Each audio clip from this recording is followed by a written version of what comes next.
दोस्तों नमस्कार। बिहार के सियासत में एक बार फिर से परिवर्तन को लेकर के चर्चा तेज हो गई है और ये बात कहा जा रहा है कि बिहार की राजनीति में एक बार फिर से उलटफेर होने वाला है और वहाँ पर विपक्ष में एक बार फिर से परिवर्तन होने वाला है। यानी कि बिहार में मुख्यमंत्री नहीं बदलता है बल्कि वहाँ का विपक्ष बदलता है।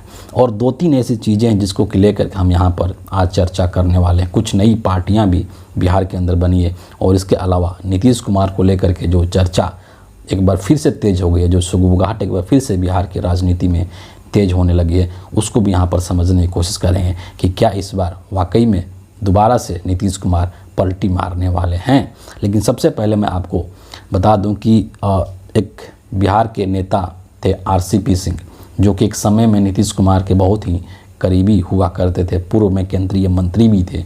इन्होंने यानी कि RCP सिंह ने अपनी एक नई पार्टी बना ली है, उसकी घोषणा भी कर दी है, उसका नामकरण भी कर दिया गया है। इन्होंने जो पार्टी बनाई है RCP सिंह ने, इन्होंने उस पार्टी का नाम रखा है आप सबकी आवाज़ और इसका शॉर्ट नाम इन्होंने दिया है आशा।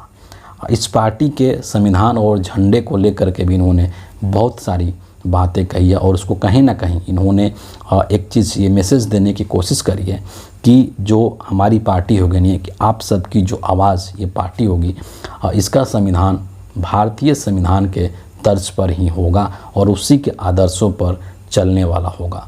झंडे को लेकर के भी इन्होंने ये बात कही है कि जो हमारा झंडा होगा पार्टी का वो आयताकार होगा शेप में, उसका आकार जो है, और उसके अंदर 3 कलर्स होंगे, 3 रंग होंगे। सबसे ऊपर इन्होंने कहा है कि हरा रंग होगा, बीच में पीला रंग होगा और सबसे नीचे नीला रंग होगा। और चुनाव आयोग के द्वारा जो भी चिन्ह हमें दिया जाएगा हम उसको एक्सेप्ट करेंगे और उस पर अपना चुनाव लड़ने का काम करेंगे। प्रशांत किशोर ने भी अपनी पार्टी बना ली है, उसकी घोषणा कर दी है जन स्वराज।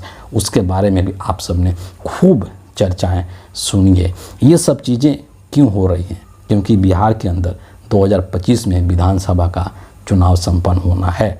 लेकिन इन सबसे कहीं जो अधिक महत्वपूर्ण घटना है वो नीतीश कुमार को लेकर के है। आप सबको ये चीज़ पता है कि जब से लास्ट टाइम जब से नीतीश कुमार ने पलटी मारी है और महागठबंधन यानी कि कांग्रेस पार्टी और RJD को छोड़ करके और नरेंद्र मोदी के साथ इंडिया गठबंधन के साथ उन्होंने हाथ मिलाया है, तभी से लेकर के इस बात के कयास लगाए जा रहे हैं कि ये कब तक चलने वाला है। और बेशक से 2024 के चुनाव के पश्चात जो रिजल्ट आए, उन्होंने नरेंद्र मोदी को प्रधानमंत्री बनने में मदद किया। केंद्र के अंदर जो नरेंद्र मोदी की सरकार चल रही है वो नीतीश कुमार और नायडू के बैसाखी के आधार पर चल रही है। कई मौक़ों पर स्टेज से नीतीश कुमार ने ये खुले तौर पर कहा कि अब हम यहाँ पर आ गए हैं और यहाँ से अब कहीं भी जाने वाले नहीं हैं। इन तमाम चीज़ों के बावजूद भी बिहार के राजनीति में अक्सर ये बातें खुल कर के सामने आती है।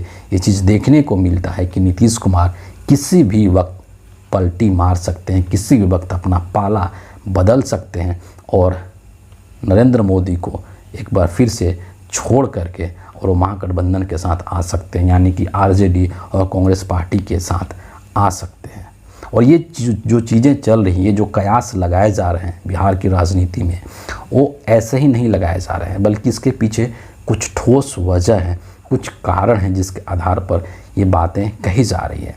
सबसे जो पहली चीज़ थी वो बिहार विधानसभा का चुनाव ही था, जिसके आधार पर नीतीश कुमार ने मोदी जी का दामन थामा था, क्योंकि नरेंद्र मोदी ने नीतीश कुमार को यह आश्वासन दिया था कि लोकसभा के चुनाव के पश्चात हम बिहार विधानसभा को भंग करके और आपके इच्छा के अनुसार समय से पूर्व चुनाव करा लेंगे। लेकिन अभी तक नरेंद्र मोदी ने अपने उस वादे को पूरा नहीं किया और नीतीश कुमार कहीं ना कहीं ठगा हुआ सा महसूस कर रहे हैं।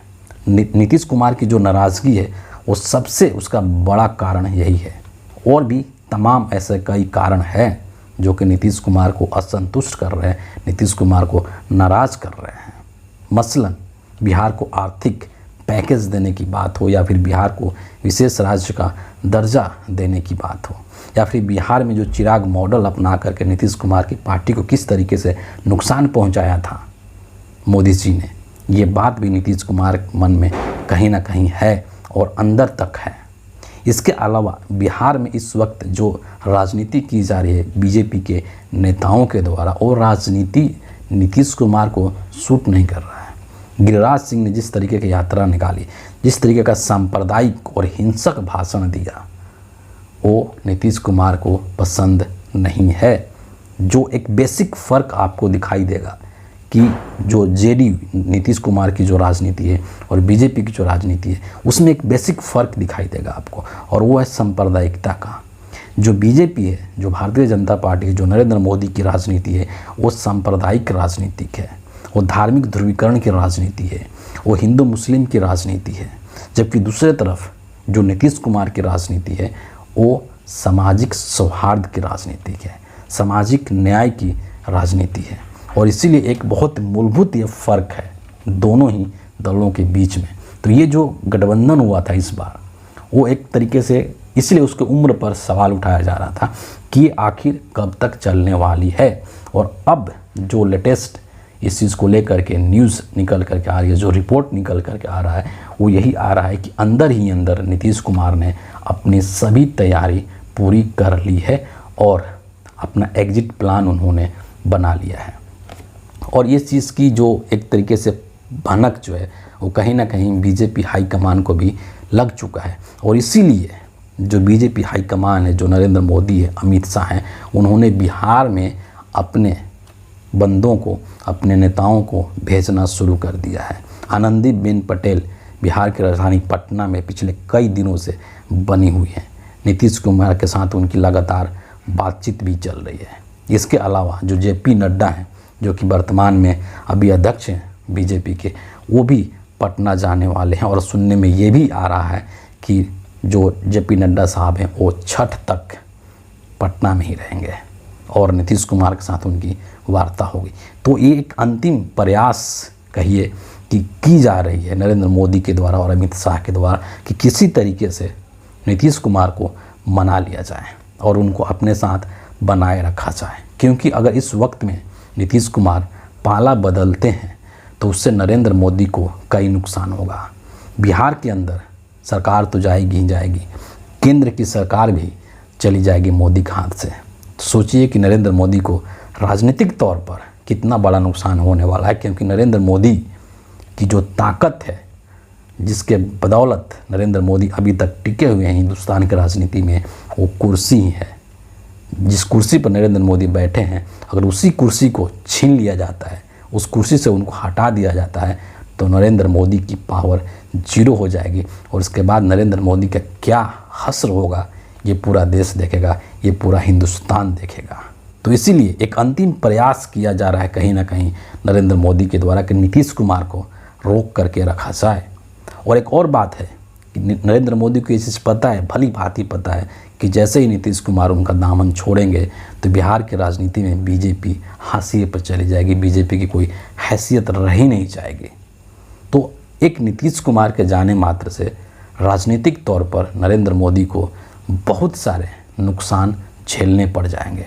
और यही कारण है कि आनंदीबेन पटेल से लेकर के और जेपी नड्डा तक को नरेंद्र मोदी ने पटना में भेजने का काम कर दिया है ताकि नीतीश कुमार को मना लिया जाए। लेकिन दिलचस्प ये होगा, देखना ये होगा कि क्या नीतीश कुमार इस वक्त अब जो है मानने के लिए तैयार होते हैं कि नहीं होते हैं। ये कुछ आने वाले जो समय है, खास करके झारखंड और महाराष्ट्र के जो चुनाव हैं, उसके बाद ये इस पर से पर्दा हट जाएगा और क्लियर कट पता चल जाएगा कि बिहार की राजनीति में क्या हो रहा है और उसका केंद्र की राजनीति पर क्या असर पड़ने जा रहा है। इस वीडियो के लिए इतना ही है। आप सभी का बहुत बहुत धन्यवाद।